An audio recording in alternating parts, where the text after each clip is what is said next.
Olá, boa tarde, estamos chegando, o programa Gente que Fala está no ar, meio-dia em ponto agora, eu sou o Mauro Friesman, nossa audiência nos acompanha pela rádio Trianon AM 740 de São Paulo e também pela rádio Universal AM 810 de Santos.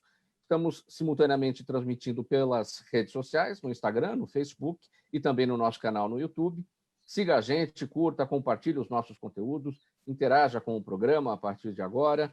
Vai o número do WhatsApp para você, 973350038, de novo, 973350038. E olha, minha gente, não se esqueçam aí de marcar a hashtag Programa Gente que Fala durante as interações pelas redes sociais. Vamos colocar nosso time em campo para análise, para as discussões dos nossos temas de hoje. Primeiramente, o doutor Sérgio Jafé, advogado, especialista em direito imobiliário. Doutor Sérgio Jafé, mais uma vez, seja bem-vindo ao Gente que Fala, tudo bem? Muito bem, muito obrigado, Mauro. É sempre um prazer estar aqui com vocês, com o Fausto, com você, com a Zenilda, com o Pedro. É sempre uma alegria participar aí desses debates que são sempre muito relevantes aí para a sociedade. Obrigado, Jafé, pela parceria de sempre, por colaborar com a gente aqui na formação de opinião do nosso público. Também com a gente o doutor João Fernando Nascimento, advogado, responsável pela área de Direito Bancário e Fintechs do CSMV Advogados. Seja bem-vindo, doutor João Fernando. Tudo bem? Seu microfone fechado, doutor João. Opa, obrigado, Mauro. Boa tarde. Prazer estar aqui com vocês. Obrigado pela presença. Também com a gente, Ana Bortoni, projetista da Arquidesign. Seja bem-vinda, Ana. Tudo bem? Tudo bem, Mauro. Obrigada pela oportunidade. Estou muito feliz de estar aqui com vocês. Ana, que está com a gente falando do Rio de Janeiro. Tudo bem aí no Rio? Está calor aí? Aqui está pegando fogo aí também, com certeza. Tá, sempre quente. Muito bem. Obrigado pela presença, Ana Bortoni. E fechando aqui o nosso time de hoje, o Gustavo Mansanares Leme, executivo de recursos humanos, conselheiro de administração e orientador de carreira. Doutor Gustavo, tudo bem? Seja bem-vindo. Tudo bem, obrigado aí pelo convite, Mauro. Espero que seja um bom debate para a gente. Obrigado. Vamos lá. Vamos ao nosso primeiro tema, 12h03 agora, com a regressão da fase verde para a fase amarela do plano de combate ao coronavírus. 6 regiões do estado de São Paulo terão mais restrições para o comércio, bares, restaurantes, academia e eventos. Isso principalmente no que se refere à capacidade para o público e o horário de funcionamento. Não haverá, porém, mudanças para as escolas, que foram abertas em setembro no estado e desde outubro na capital. Segundo o Centro de Contingência ao Coronavírus, ao menos 62 municípios do estado preocupam pelo grande número de casos e também nas internações causadas pela Covid-19. Doutor Jafé, sua avaliação em relação a essa decisão do governo do estado de retomar, de recuar, na verdade, né, da fase verde para a fase amarela.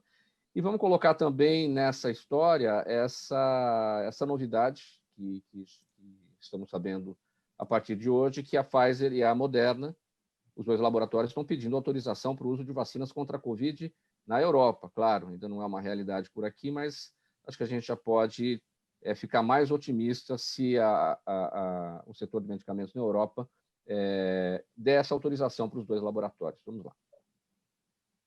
Bom, de início, eu só acho estranho que essa regressão, né, de estágio, né, tenha ocorrido após a eleição, né? Porque eu acho que se esperou até de domingo para segunda, a coisa piorou, né? Porque é muito estranho. Inclusive, quando você vai até fazer a votação, vai participar da votação, não tem isolamento social, não tem distanciamento, não tem nada. Está todo mundo ali juntinho ali para votar. A gente não consegue ter uma opinião crítica além dessa, porque eu acho que é mais da questão de área médica. Porém, eu entendo o seguinte: São Paulo não pode parar, o Brasil não pode parar, o mundo não pode parar. Então, é aquilo que a gente verifica. São tantas doenças que já ocorreram, tantas doenças que se fizeram presentes, e que, segundo as estatísticas, segundo o que se informa, não teve o mesmo número de mortes do que o próprio propiciada pelo coronavírus, e nem por isso os países pararam. Agora, já que isso houve, já que são tantas informações desencontradas que acabam por confundir, não, acho que a população mundial. Então, é o que a gente tem que torcer para que aqui na Europa, que realmente comece essa vacinação e que isso venha refletir para o mundo inteiro. O importante é que não se pare, não se tenha lockdowns novamente, porque isso aí vai entrar, é um colapso mundial que vai trazer um dano muito maior do que a própria Covid em si. Essa é a minha opinião. Gustavo, você é um executivo de RH, conselheiro de administração, orientador de carreira. Como é que a pandemia tem afetado? Claro, tem muita demissão por conta de tudo isso que aconteceu, negócios que ruíram, que fecharam, muita gente enfrentando dificuldade aí para tocar as contas. Mas como é que tem sido essa área de recrutamento de pessoal em meio à pandemia? Bom, eu vejo assim que os primeiros 9 meses de pandemia, ele já, do ponto de vista tanto de saúde, né, física e mental, ele já trouxe aprendizados para a gente. Quando a gente fala em processo de seleção, os processos de seleção já eram digitalizados, eles passam a adotar tecnologia hoje para selecionar com muito mais frequência, muito mais aceite do ponto de vista de quem participa. Mas o que eu vejo nesse contexto, muito mais do que o processo seletivo, eu entendo muito o que o Dr. Sérgio tem falado, eu acho que as empresas e a sociedade já deveriam ter plano A, plano B, plano C em relação à pandemia. Já teve muito aprendizado, não só, como a gente falou, em processo seletivo, mas a forma que a gente vende. Então, digitalizar processo não é algo do presente, é algo do passado, mas que a pandemia trouxe, com certeza vai ser mais aceito do que há anos atrás. Mas o que eu percebo é que se o governo, né, ainda falando de gestão, conseguir apresentar do ponto de vista político um plano de vacinação, o mercado já começa também a ficar mais calmo e as empresas, né, e as áreas das empresas começam a ter uma visibilidade, pelo menos do médio prazo, de como isso vai se acomodar, quando que as vacinas chegam e como que esse calendário executa para ter um planejamento mais fortalecido, né, desse momento de virada. Ana Bortoni, você está no Rio de Janeiro, como eu destaquei aqui na abertura do nosso programa. E qual que é a situação da Covid por aí, especialmente na localidade onde você está, e como é que você observa esse momento aqui paulista, né, de regressão de fase? Aqui no Rio a gente, assim como em outros lugares, a gente tem uma dificuldade muito grande de informação concreta, né? Então, não tem uma política muito bem aplicada. A gente, desde o início aqui no Rio, houve um período que a gente fechou e depois voltou, mas não tem uma política muito bem definida de como isso tem que acontecer aqui. A gente já há bastante tempo, a gente abriu antes até de São Paulo, e o que eu percebo aqui é que a vida voltou ao normal. Totalmente ao normal, não tem muito cuidado, muita preocupação da população de uma forma geral com relação à situação. E isso agrava, né? E deixa realmente uma situação mais complicada. E é justamente essa situação das pessoas que não estão muito preocupadas com as formas de prevenção, uso de máscara, álcool gel. A vida voltou ao normal? Sim, porque a vida tem que voltar ao normal, mas, é claro, cada um se protegendo da sua forma, porque isso também vai ajudar a proteger os demais. Por que as pessoas estão baixando a guarda? Estão cansadas disso tudo? Não temos a vacina, então o importante é realmente continuar com as formas de prevenção, senão tudo tende a dar errado, né? Sim, é importante a gente entender que até há um tempo atrás, a forma como a gente se relacionava, por exemplo, com a nossa casa, você poder ficar um dia a mais em casa era algo bom. Hoje, ter que ficar um dia a mais em casa é algo estressante. Então, a gente está se relacionando com os ambientes de uma forma diferente.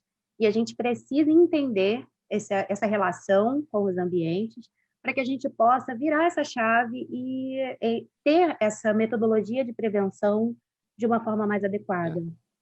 É sobre isso que nós vamos conversar mais adiante no programa A Gente que Fala, porque com as pessoas em casa, se utilizando mais dos seus espaços, como é que tudo agora tem que ser projetado para tornar a coisa mais agradável, passar muito mais tempo dentro de casa. Mas um pouquinho adiante no programa a gente vai tratar a respeito disso. Doutor João Fernando, se eu olhar sobre esse recuo de São Paulo agora para a fase anterior do plano de abertura? Eu acho que, em certa medida, era esperado, né? Já havia sido reportado o aumento, né, no número de casos de internação, então isso já estava sendo, acho que, preparado para acontecer. Obviamente que existe ali um jogo político que fez com que as declarações dos candidatos a respeito de eventuais restrições, essas declarações fossem um pouco dissimuladas, um pouco mais comedidas, mas o fato é que realmente está havendo um aumento desse número de internações. Isso é natural, porque uma parte da população conseguiu efetivamente fazer o isolamento de maneira mais efetiva, né? Uma outra parte da população não conseguiu. Então, acho que agora é natural que esses casos aumentem, e você vê, é bem sintomático, né? Teve um aumento de internações justamente nos hospitais particulares, então mostra que, de repente, as pessoas com a condição socioeconômica um pouco melhor, que conseguiram fazer o isolamento mais adequado, ao se exporem novamente, né, com os processos de reabertura, elas naturalmente foram sendo infectadas. Então, acho que esse processo acaba sendo natural mesmo. 12:12, você acompanha o programa Gente que Fala. Estamos pela Rádio Trianon AM 740 em São Paulo e também pela Rádio Universal AM 810 em Santos e ainda nas redes sociais. O próximo tema por aqui: o Banco Central agitou o mercado com o lançamento do Pix, que está disponível ao público desde o último dia 16. Segundo o BC, além de trazer economia e comodidade para os clientes, o sistema de pagamentos instantâneo trará também oportunidades no mercado financeiro. Para as fintechs, que são as financeiras tecnológicas, já o Dr. João vai falar melhor a respeito, a novidade representa uma grande oportunidade de crescimento. Só que ainda há dúvidas sobre as regras a que elas terão que se submeter e que podem comprometer sua competitividade. Bom, primeiramente, doutor João Fernando, como é que está o Pix, né, está completando 15 dias, né? Como é que tem sido o uso do Pix pelos clientes dos bancos?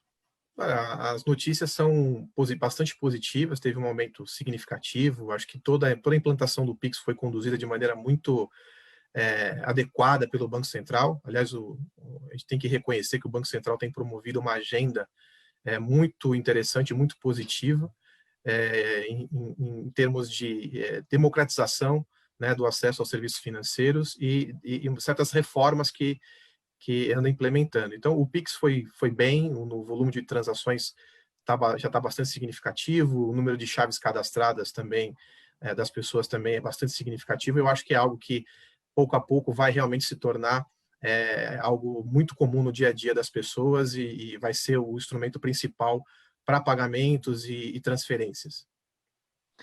TED, DOC e o bom e velho cheque morreram com o Pix? Olha, eu acho que a tendência é que sim, principalmente em relação o cheque, na verdade, né, já está meio morto já há mais tempo, né? O cheque ele foi muito, vamos dizer assim, superado, na verdade, mais pelo cartão de crédito, né? Tanto é que no Brasil você tem a operação de cartão de crédito, ela tem uma característica única, né? Acho que só no Brasil você tem essa situação do cartão de crédito, que são os 30 dias para que o estabelecimento receba o pagamento dele. Então, quando você faz uma compra numa padaria, esse estabelecimento, normalmente, ele vai receber esse pagamento ali em 30 dias. E por que veio de onde surgiu esse prazo de 30 dias? Isso é justamente um hábito que existia no varejo do cheque pré-datado, né? Fazer parcelamentos com cheque, como você vai fazer as compras e tudo mais. Então, isso pouco a pouco foi sendo substituído pelo cartão de crédito, que é um instrumento que ele tem um custo maior para o varejo, né? Ele tem um custo financeiro, então a pessoa da loja, né, o dono da loja, do comércio, ele paga uma taxa, mas essa taxa, na verdade, ela elimina em grande parte o risco que ele tem de receber aquele recurso. Então, quando ele recebia grandes volumes de cheque, ele tinha inadimplência muito grande, fraudes maiores. Hoje em dia, com cartão, nem tanto. Então, o cheque foi superado mais pelo cartão. Com relação a DOC e TED, de fato, o Pix ele tem o potencial de realmente reduzir muito, drasticamente, o volume de transações de DOC e TED. Tá? Pela praticidade... Até pelo fato de ser uma operação gratuita. Ela em vários usos do Pix são gratuitos. Obviamente, quando o Pix estiver atrelado a uma transação comercial né, um recebimento no e-commerce, por exemplo, um pagamento no e-commerce, ele vai ter algum custo, não para o consumidor, né, mas vai ter algum custo para a loja, porque aí a loja ela não está para o recebedor, ele não está atuando como uma pessoa ali que está recebendo uma transferência, né, que a gente chama de pessoa para pessoa. Ali ele está explorando uma atividade econômica, mas nas transações entre pessoas, esse custo vai ser zero. Então, realmente vai se proliferar de uma maneira muito grande. Eu destaquei aqui que para as fintechs a novidade representa uma grande oportunidade de crescimento, só que há dúvidas sobre as regras, porque regras para as fintechs serão diferentes das regras para os bancos, trocando isso mais em miúdos, né, para que esse aspecto não diz muito ao público final, né, o usuário do Pix, mas só para a gente entender para as instituições o que representa. Acho que é importante a gente explicar como é que está esse ecossistema, né? Quais são os tipos de entidades que estão imersas nesse ecossistema que se utilizam aí do Pix. Então, você tem desde os grandes bancos, né, que foram, inclusive, obrigados a participar do Pix. Então, o Banco Central ele selecionou certos segmentos ali, com base até em regras prudenciais que já existem, né? Regras que tratam as instituições de acordo com o seu porte. Então, as instituições de grande porte, né, que estão num negocinho que chama segmentos S1 e S2 de regulação prudencial, que são os grandes bancos mesmo. Estou falando de Itaú, Bradesco, Banco do Brasil, esses grandes bancos, eles foram obrigados, né, a aderir ao Pix, a oferecer o Pix. Tá? O critério lá de 500 mil contas transacionais também é um outro critério que o Banco Central impôs ao mercado. Para quê? Para que todo mundo que tenha um volume grande de usuários e de contas transacionais, contas que fazem pagamentos e recebimentos, elas efetivamente adotem o Pix para que o Pix atinja o seu objetivo. E qual é o objetivo do Pix? Que é visualizado pelo Banco Central. Diminuir custo e, de novo, democratizar o acesso ao serviço financeiro. Então, o Banco Central se usa desse poderio, né, dessa capilaridade das grandes instituições para fazer isso. Só que não são só as grandes instituições que vão participar do Pix e que o Banco Central quer que participe do Pix. Então, você tem os grandes bancos que são regulados pelo Banco Central, aí são os bancos. Aí você tem uma outra categoria, que são as instituições de pagamento. Instituições de pagamento uma nova figura regulatória que o Banco Central criou em 2013, já num processo de uma tentativa de ampliar a base de entidades capazes de ofertar serviços financeiros. Então, você tem as instituições de pagamento. Essas instituições de pagamento, você tem as maiores, vou dar um exemplo aqui, o Nubank. O Nubank é uma instituição de pagamento, né, que se tornou uma instituição regulada. Você tem o Mercado Pago, você tem o PicPay. Essas são empresas que se qualificam como instituições de pagamento e pelo volume que elas... Essas são as fintechs. Essas são as fintechs e que ganharam um porte já mais significativo e passaram a ser reguladas pelo Banco Central. Então, elas precisaram pedir autorização do Banco Central para operar. Agora, você tem fintechs que ainda não são reguladas, que o Banco Central ele estabeleceu um critério de uma régua, né, de volumetria. Então, ele fala assim, olha, a partir daqui para cima, eu quero que você venha aqui pedir autorização, e você vai ter que cumprir com uma série de obrigações. Daqui para baixo, em termos de volume de transações, valores movimentados, número de usuários, tem alguns critérios que o Banco Central falou, até você chegar aqui, toca a sua vida, obedeça à lei, né? As regras aí disponíveis, né, que todos conhecem, mas você não tem que vir aqui bater na minha porta. Então, o Pix ele é acessível por todas, quer dizer, em algumas instituições é obrigatório, como nos grandes bancos, mas pelas fintechs, ele também é acessível, só que de maneira facultativa. Então, tem algumas fintechs que podem ou não participar do Pix, né, e algumas que são obrigadas, e aí os grandes bancos são obrigados. Gustavo, em tempos de muita ferramenta tecnológica por parte dos bancos, quem é o profissional que essas instituições hoje estão mais procurando? Tanto os bancos tradicionais quanto as fintechs, as financeiras tecnológicas. Quem são essas pessoas? São economistas, são os advogados, são essas pessoas das profissões mais tradicionais, ou é o pessoal de tecnologia, de TI, gente para trabalhar essas ferramentas? Como é que está a oportunidade de trabalho de mercado para esses grupos? Nessas casas aí de fintech, eu tive a oportunidade de trabalhar numa fintech de crédito. É lógico que esse profissional tradicional de banco, que cuida da parte de controles, que entende o mecanismo e o segmento, eles são sempre bem-vindos para ajudar a estruturar. Mas quando a gente fala de talento que faz a mola se mexer, não tenho dúvida nenhuma que são dois tipos. Um que vai olhar para o consumidor e criar produtos, justamente porque os grandes bancos deixaram, às vezes, de olhar para o cliente no sentido de surpreender, de atender, de acompanhar melhor essa experiência do cliente. Então, esse cara que olha para o produto, que desenvolve soluções mais customizadas, individualizadas, é um perfil. E, não necessariamente, ele precisa ser um perfil que tem que ter diploma, né? Ele tem que ser um perfil que entende do consumo. Um outro perfil que é muito procurado e está escasso são os profissionais de tecnologia, né? O PM, os Dev, o Data Science, são profissionais hoje que o mercado ele briga, e são profissionais que têm um perfil que acabam escolhendo um pouco que tipo de empresa, segmento e até ambiente físico, quando a gente podia, em função da pandemia, estar no ambiente ou não estar no ambiente. São os profissionais que a gente brinca que eles vão de bermuda não porque eles escolhem, é porque eles não têm calça. É um estilo, né, de trabalhar. E esses daí, no Brasil, a gente já tem um déficit gigantesco, inclusive tem escolas de negócios tradicionais abrindo mão do modelo tradicional de formar executivos para formar profissionais desse mundo de tecnologia que, como diz uma ex-presidente da Microsoft da América Latina, se você não é uma empresa de tecnologia, se prepare que um dia você vai ser. Agora, essas pessoas, elas são essas pessoas do chamado sangue novo, é o pessoal jovem mesmo, que é nativo da tecnologia, ou existe o profissional mais velho, que já tem grande experiência, que já passou pelo tradicional, que migrou para o digital e que tem espaço a partir dessa migração? Ou esse profissional não interessa porque ele não é nativo, ele não veio, ele não tem aquela coisa de ter crescido naquilo, né? Eu acho que o público mais jovem de idade, porque tem um jovem de espírito, né? Ele tem mais aderência a essa linha de carreira, porque ele já acaba nascendo dentro de um contexto de tecnologia presente.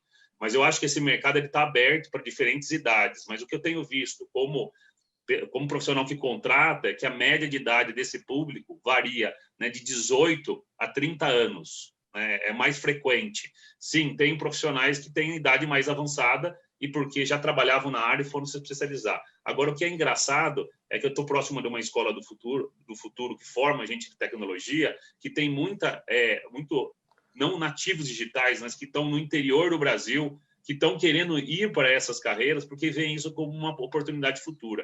Foi engraçado um colega que se candidatou e passou num processo para formar, né, como dev, e um grande desafio que ele não tinha computador. Então, ele falou, me dá um prazo para a escola, porque eu preciso comprar um computador, eu preciso me equipar para ter a minha formação. Ou seja, até gente que, às vezes, não tem infraestrutura está acreditando no modelo, porque muitas vezes é consumidor. 12h23 agora, esta é a edição do programa Gente que Fala, de terça-feira. Estamos aqui com os nossos especialistas, nossos convidados, falando sobre os principais assuntos do dia. Ô, Mauro, Fala, eu podia Sérgio. fazer só uma indagação para o doutor João, ou mesmo para o Gustavo também, acerca do aspecto de segurança do PIX, ou seja, segurança com relação à fraude, a tentativas de assalto, ou mesmo roubo. Você está com o celular na mão, você de repente é rendido. Como é que fica nessa questão de segurança? Que me parece que é menos burocrático, né? Porque você escolhe uma chave e o pagamento é efetuado, ou você pelo CPF, ou pelo nome, ou por um apelido. Muito contrário, né, do que nós temos hoje, que nós temos que preencher vários campos ali, né? Banco, agência, CPF, nome inteiro. Isso que eu gostaria de entender, o que é a visão deles sobre essa questão de segurança em casos de violência, né? Em casos de roubo, de furto. Não só os golpes cibernéticos, né, Sérgio Jafé, mas aqueles os golpes físicos. Sim, os golpes físicos, aqueles que as pessoas estão submetidas no dia a dia na rua porque estão com um smartphone, né? Pois é, esse risco, na realidade... São rendidas e... Exatamente, eu concordo. Esse é o novo normal também, né? Esses riscos eles estão presentes. Na realidade, com o advento, né, do smartphone, com o advento dos aplicativos, essa vida móvel, né, esse risco, na verdade, ele já existe, né? Hoje o seu telefone ele é uma agência bancária completa. Né? Eu já ouvi relatos de pessoas que sofrem esse tipo de violência. como se fosse um sequestro relâmpago e que a pessoa faz ali as transações, as transferências. O Pix, na verdade, ele intrinsecamente, ele tem toda uma infraestrutura de segurança para dentro, né, na rede dele, como é que você acessa a informação, como é que você armazena a informação, né, dos usuários. Isso tudo é muito seguro. Isso aí o Banco Central, que é quem está pilotando toda essa infraestrutura, então o Banco Central chamou para si essa responsabilidade, né? Ele tomou todas as medidas que se esperava que fossem tomadas. Agora, essa violência física, ela realmente não tem como você impedir, ou você pode mitigar. Então, existia uma discussão de você fazer limitação de valores, né? Alçadas de valores, né, para as transações. Tem algumas variações, sim, que foram colocadas, né? Em função de horário, né? Então, eu acho que é mais por aí que você vai conseguir impedir. Você consegue fazer a transação do Pix, você tem que logar no seu internet banking ou no seu aplicativo do banco. Então, o acesso ao Pix ele já passa por um primeiro filtro de segurança. Quer dizer, você está realmente com um bandido ali que te rendeu, não tem muito que você possa fazer. E aí, na realidade, essa questão das alçadas talvez ajude um pouco, mas não resolve o problema. Como não resolvia antes também, né? Todo mundo também tinha lá o seu limite para fazer DOC e TED, e isso também podia acontecer.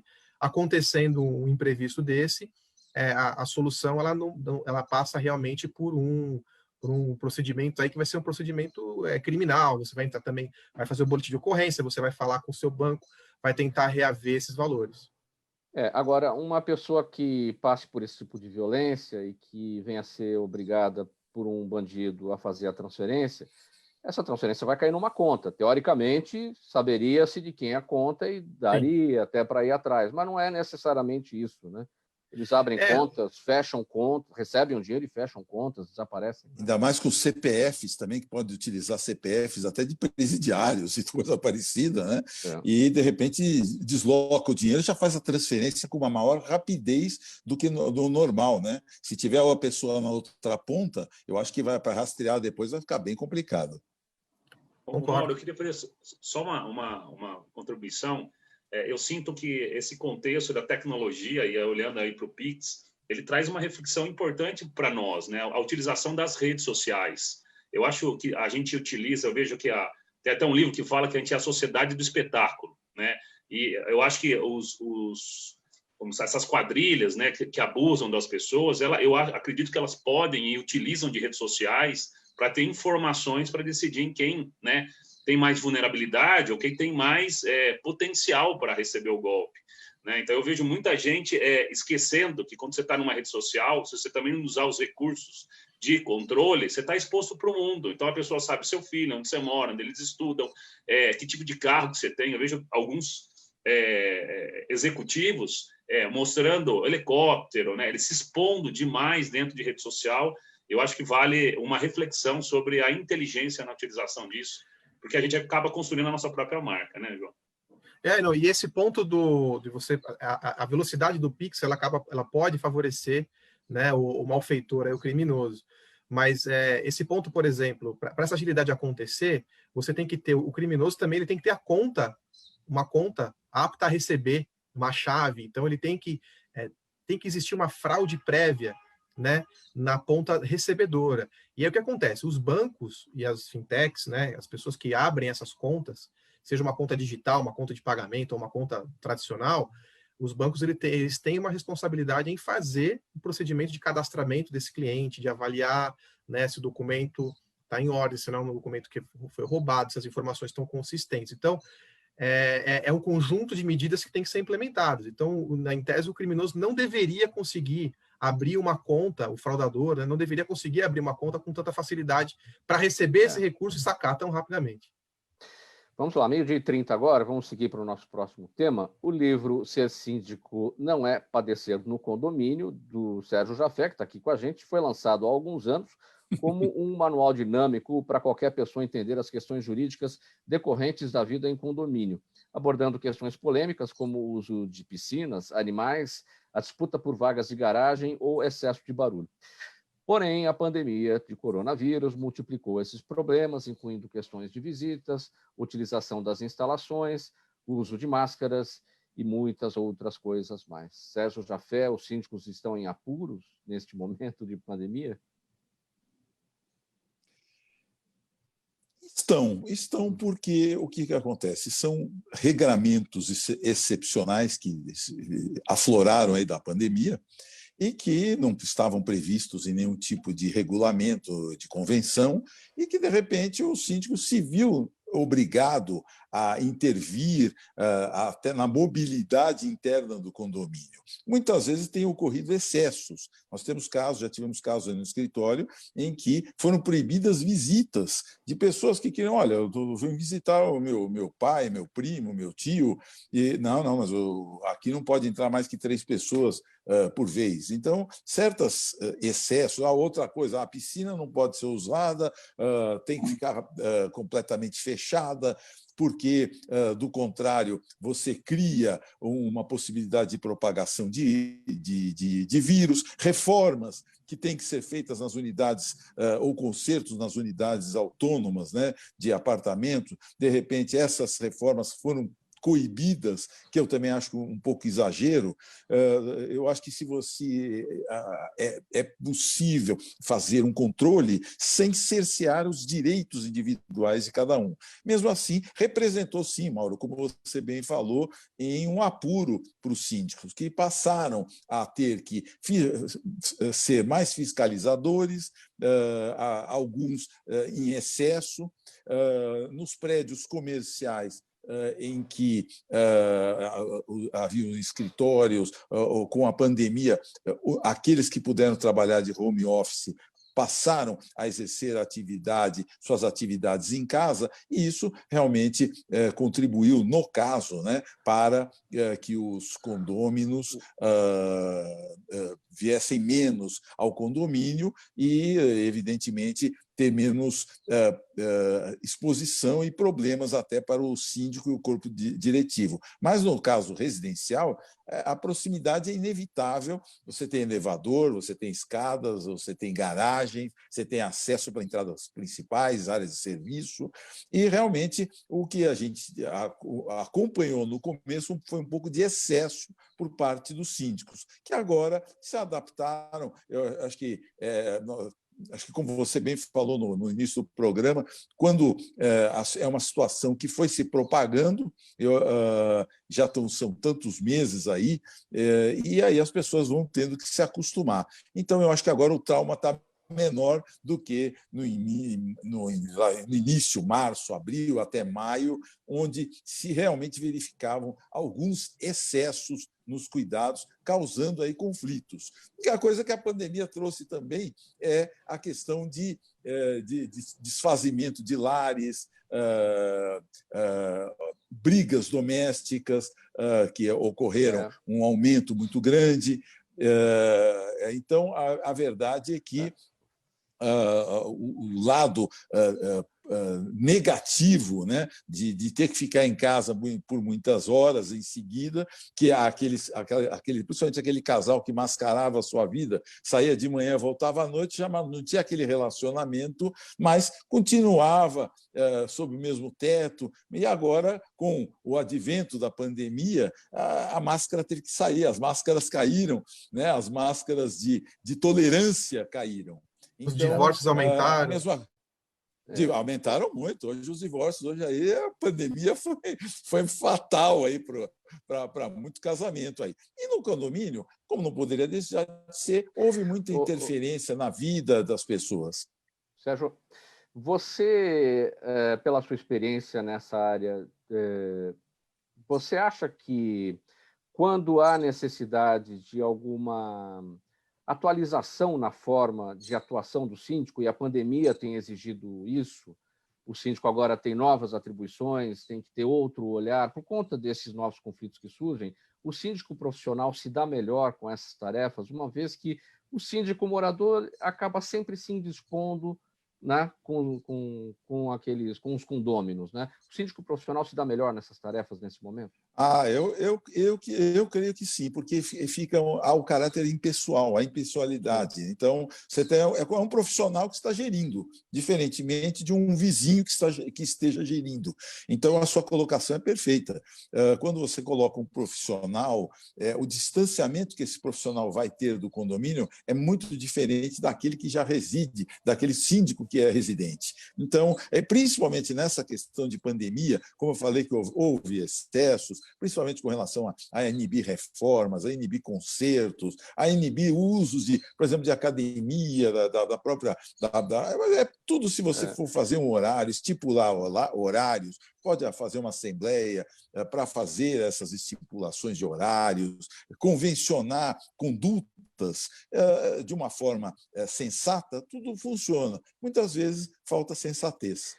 Agora, o seu livro, Ser Síndico Não é Padecer no Condomínio, que você mostrou a capa dele agora, pode mostrar de novo aqui para a gente. Foi lançado quando? Opa. Ele foi lançado em 2015. 2015, nós já estamos na terceira edição. Então, é isso que eu ia perguntar. Já não merece a quarta por conta das questões da pandemia, essa atualização? Exatamente, nós estamos fazendo isso. É que como nós lançamos agora em e-book, e realmente é que com relação à Covid, como é uma situação que todo mundo espera que seja transitória, tá certo? Não permanente, então, a rigor, não precisaria frequentar aqui o livro, mas a verdade é que a pandemia trouxe realmente alguns aspectos muito peculiares, tanto em todos os aspectos da vida econômica, social, tecnológica das pessoas. Então, a realidade é que nós vivemos hoje uma situação de exceção, uma situação de exceção. Muito bem, 12h37 agora, minha gente. Eu vou introduzir na nossa conversa o Daniel Matos, advogado, economista, perito, está aqui já com a gente na nossa conexão. Daniel, tudo bem? Oi, tudo bem, Mauro. Boa tarde aos colegas. Daniel, vamos falar aqui um pouquinho dessa situação do aumento dos casos de Covid, São Paulo até regredindo de fase. A gente está se aproximando das compras de final de ano. Quais são os impactos que essa situação do aumento da Covid podem trazer para o comércio de final de ano?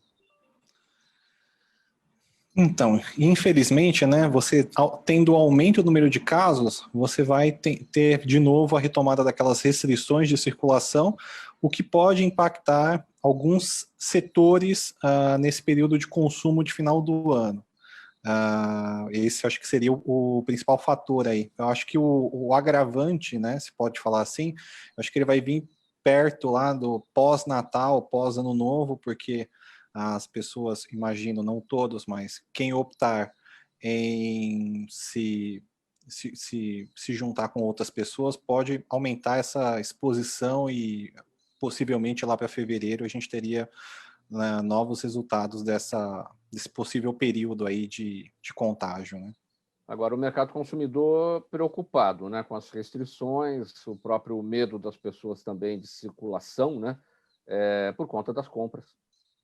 Então, o que eu imagino que vai acontecer é que, como a gente tem um período de crise e que a vacina ainda não chegou, né, e a última informação que eu tive é de que a liberação no Brasil, né, que eu acho que o Brasil ainda não começou a fase de solicitação de reserva das vacinas no exterior, mas parece que vai chegar em 2 etapas, né, acho que no primeiro semestre, acho que no segundo semestre do ano que vem e no final do ano que vem, até onde eu entendi.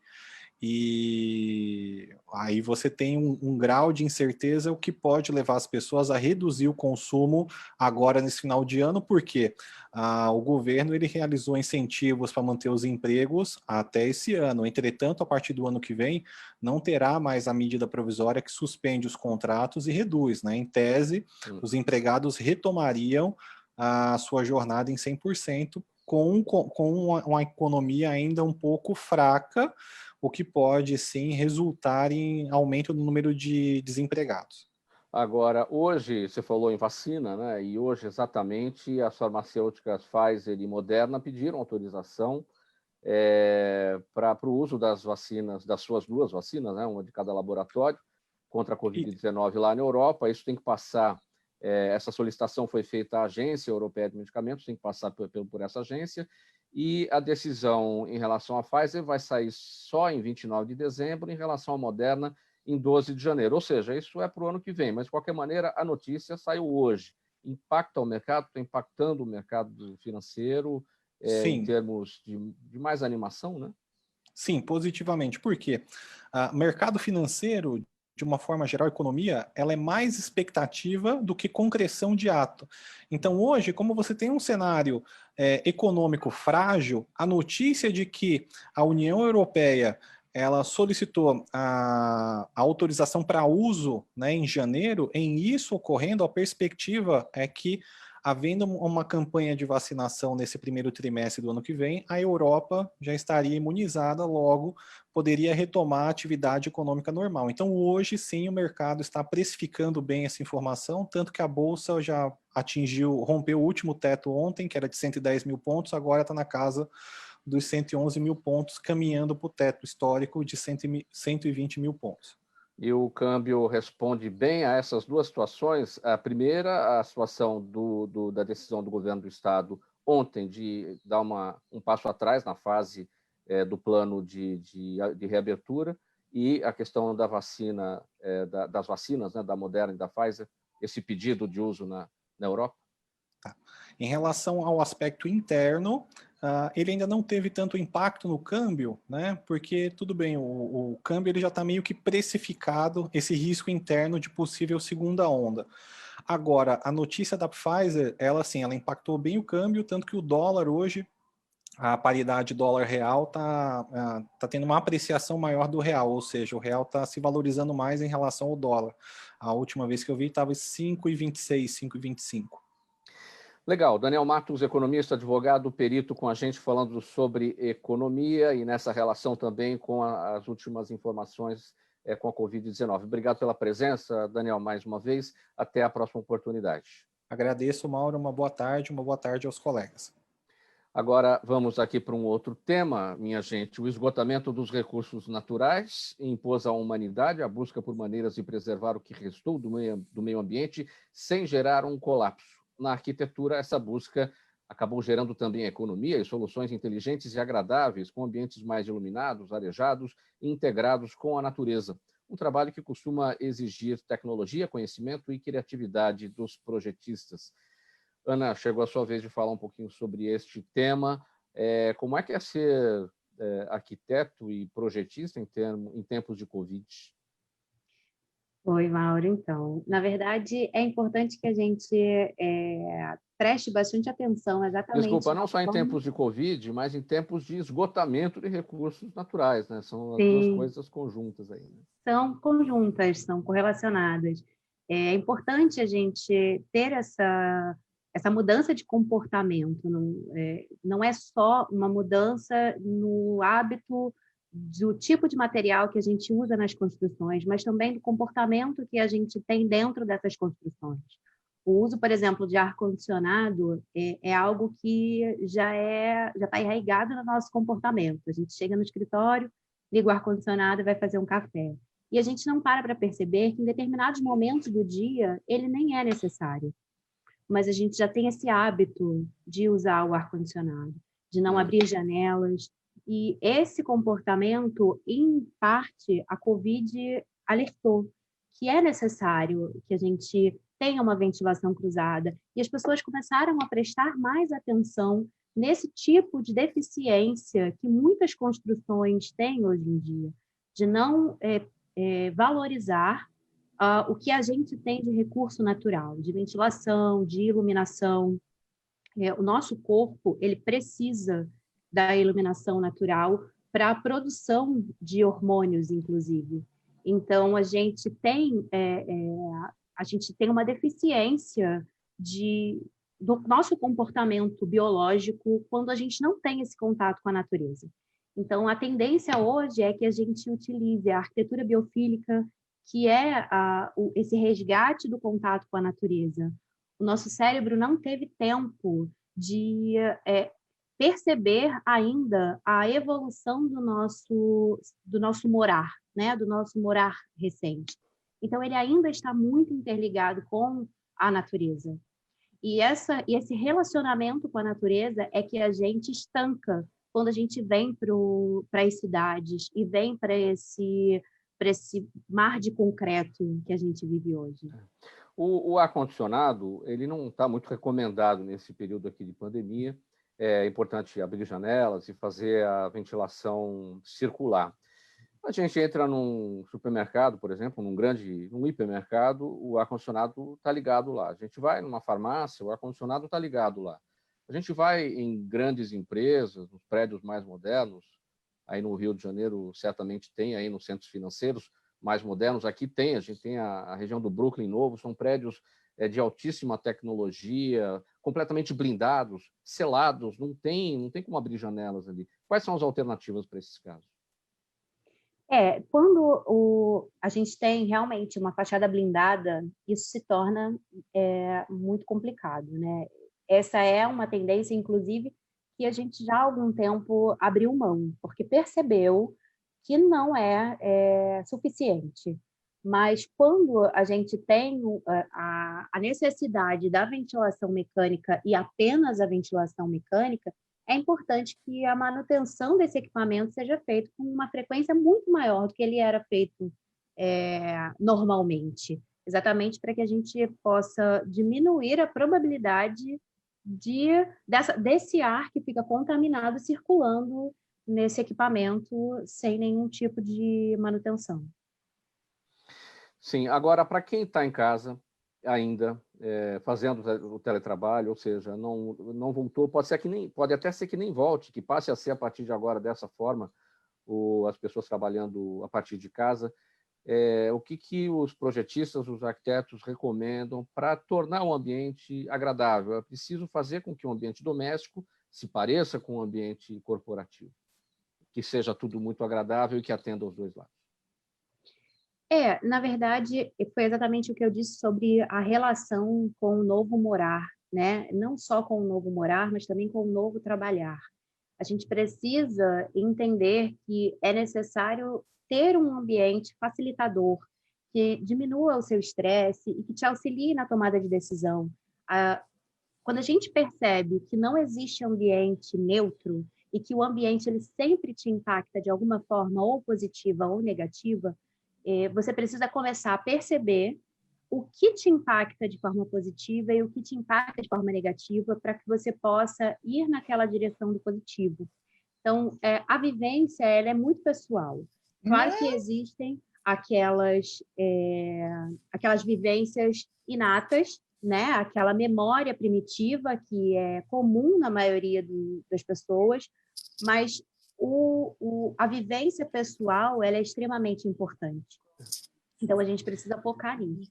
E, como eu disse, a arquitetura, focar um pouco no design biofílico, que nada mais é do que trazer elementos da natureza para dentro do nosso ambiente, é, sim, um norte, que trazer mais ventilação natural, trazer a iluminação natural, que é tão importante para o nosso ciclo circadiano, né, que é um ciclo biológico, e esse contato, esse resgate com elementos da natureza. Não necessariamente você precisa ter uma planta dentro de casa, não é isso, mas também trazer esse contato. Existem estudos que apontam que, por exemplo, em um ambiente hospitalar, pacientes que têm acesso a uma paisagem sentem menos dor. Então, é comprovado que o contato com a natureza é extremamente importante. Então, perceber ambientes que a gente tinha deixado de lado na nossa residência, como varandas, e resgatar esse contato com esses locais é extremamente importante para que a gente consiga manter esse convívio. 12h49, na Rádio Trianon, AM 740 de São Paulo. Você também nos acompanha pela Rádio Universal, AM 810 em Santos. Este é o programa Gente que Fala, aqui com os nossos convidados, tratando dos assuntos do dia. O nosso próximo tema, o acaso não existe, e segundo o gestor de carreiras Gustavo Mansanares Leme, que está aqui com a gente, essa frase não é uma metáfora, e sim é um alerta.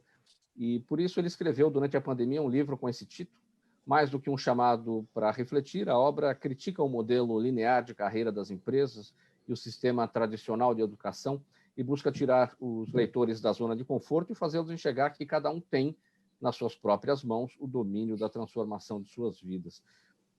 Gustavo, o profissional de longa carreira dentro de uma mesma empresa, isso não existe mais. Hoje, o que se observa é aquele que passou por um cargo, ficou um tempo numa empresa, se deu bem, saiu, foi empreender, se deu bem ou quebrou a cara, mas foi enfrentando novos desafios. Esse é o profissional que interessa para os dias de hoje? Acho que uma coisa que mudou muito dentro do contexto, só reforçando aqui, trazendo um pouco do livro, tem um complemento do livro que é o subtítulo, né? Ou você constrói a carreira dos seus sonhos, ou alguém vai te contratar para construir a dele. O que acontece, acho que no mundo de trabalho, e a pandemia me ajudou a tirar esse projeto da gaveta, é porque as empresas não vão durar mais para sempre, né? Você vê a empresa com fusão, sendo vendida, mudando de nome, mudando de modelo de negócio. Tem pesquisas que mostram que as empresas não passam de 18 anos. Então, logo, meu pai está 41 anos numa mesma empresa. A nossa geração e a geração dos nossos filhos não vai ter essa oportunidade em função do dinamismo dos negócios. Então, aquele plano linear de carreira que você entra como apertador de parafuso júnior, né, e sai como vice-presidente de apertador de parafuso, ele não existe mais porque o mercado é muito dinâmico.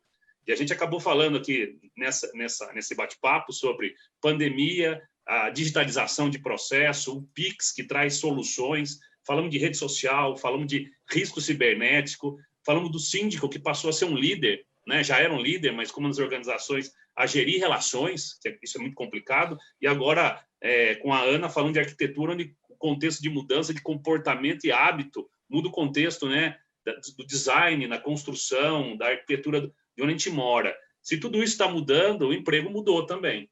E o que muda é o que as pessoas têm que entender, que ou a gente constrói o nosso plano, que é de vida, e a carreira está dentro, ou a gente vai ser levado pela empresa. Então, assim, aí você entrou na empresa, você pergunta para 100% das pessoas qual é o seu plano, 100% responde ser diretor.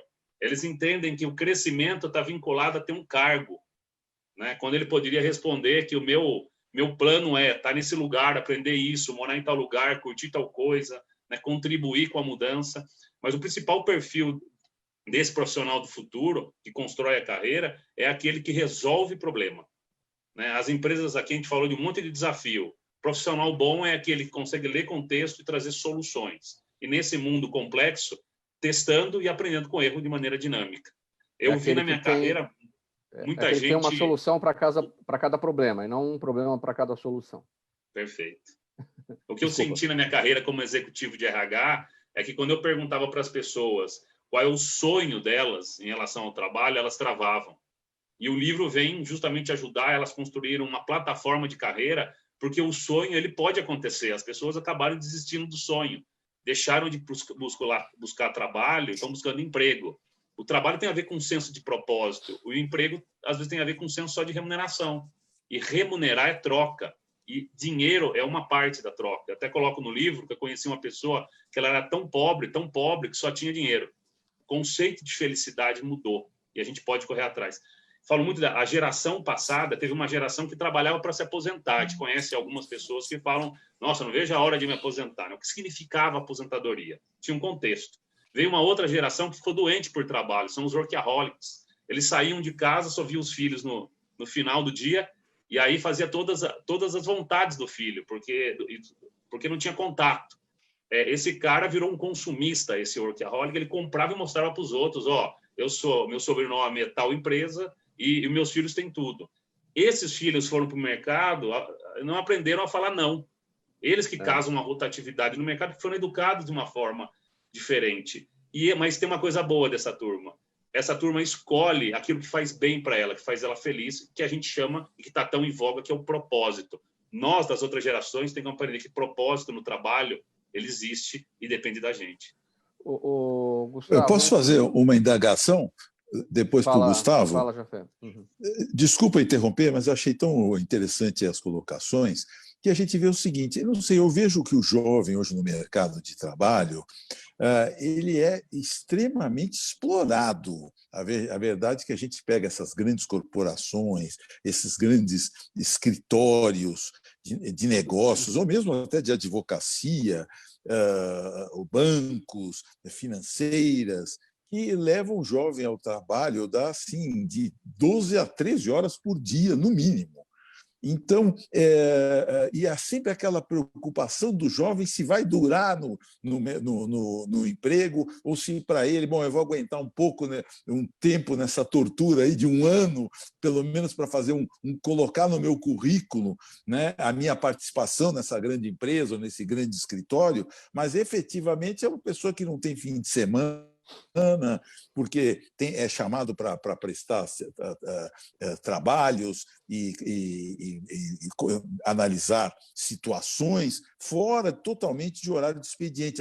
Esse jovem acaba não tendo vida, ou seja, eles saem do trabalho 10 horas da noite, 11 horas da noite. Como é que fica isso?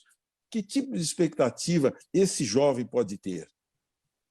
Eu acredito muito e concordo com você que o trabalho do futuro é um misto entre independência intelectual, ou seja, a gente está conectado, antenado, estudando, e o outro, independência física. Independência financeira. Quando eu tenho independência intelectual, independência financeira, a capacidade de eu entrar em conflito com o meu contratante, ou seja, querer mudar modelo, porque eu tenho valor para ele. Se eu tenho independência intelectual e física, eu tenho talento. E eu vejo que quanto mais a gente investe nisso, mais a gente escolhe onde a gente quer trabalhar. Eu vejo muita gente com algema de ouro, seja porque precisa de certificação, do período de experiência ou até do dinheiro, abrindo mão do seu propósito. Quanto mais a gente tiver independência intelectual, independência financeira, ou seja, planejamento dos dois, mais a gente tem capacidade de escolher ambientes bons. E a outra coisa, Sérgio, cada momento de carreira, você tem um foco. Às vezes você está com 3 filhos, o foco é ganhar dinheiro, mas é trabalhar num lugar que não é tão bom. Na medida que você está capitalizado, você pode escolher um lugar tão bom, mas pode ganhar menos dinheiro, ser mais perto de casa. Eu acho que cada fase da vida a gente equilibra o que é prioritário, mas eu entendo que o jovem hoje é o mais esse primeiro passo é dos profissionais que mais enfrenta desafio, porque ele está na mudança de ciclo e do modelo mental do que é a carreira. Só um comentário: nos Estados Unidos e na Europa, você pode trabalhar como multicarreira, você pode trabalhar não só numa empresa, mas vários negócios ao mesmo tempo, coisa que no Brasil a gente chama de freelance, e isso é mal visto. Eu acho que o freelance é a modalidade de trabalho do futuro. Gustavo, eu preciso que me responda em 10 segundos. Você falou do profissional que traga soluções e que ele, aquele que é ouvido pelo recrutador, quando ele diz que ele quer seguir carreira e virar diretor, não é bem isso hoje que o mercado quer. O que o recrutador quer do currículo daquele pretendente para poder chamar para uma entrevista? Bem brevemente, em 10, 15 segundos, que o tempo está em cima.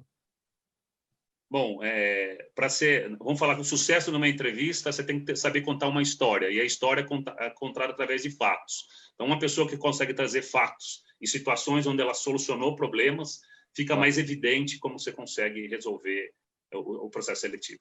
É contar uma história que para em pé, que a pessoa mostrou que teve a solução para aquele problema. Muito bom. 5 segundos para a sua despedida, a gente passa para os demais, bem rapidinho. Agradecer a todos os participantes, o Sérgio, a Ana, o João e você, Mauro. E, enfim, um abraço a todos. Ana, sua despedida, 5 segundos, por favor. Obrigada, foi muito enriquecedor. Excelente conhecer todos vocês. Sérgio Jafé, 5 segundos, por favor. Bom, novamente gostaria de agradecer por estar aí com vocês, e dessa vez estão bem acompanhados aí do Gustavo, da Ana, do João, do Fábio e logicamente, de você conduzindo aí com tanta excelência esse programa. Muito obrigado, é uma honra estar aqui. Termina aqui essa edição do programa Gente que Fala. Estiveram com a gente hoje o Sérgio Jafé, advogado especialista em direito imobiliário, o advogado também Dr. João Fernando Nascimento, especialista na área de direito bancário e fintechs, a projetista Ana Bortoni e o executivo de RH, Gustavo Mansanares Leme. Muito obrigado, minha gente, em nome da equipe do programa Gente Fala. Não tenho tempo aqui para a leitura da nossa ficha técnica, apenas um agradecimento a você, ouvinte, espectador, a razão da nossa presença aqui todos os dias. Obrigado pela audiência. Tchau, até amanhã.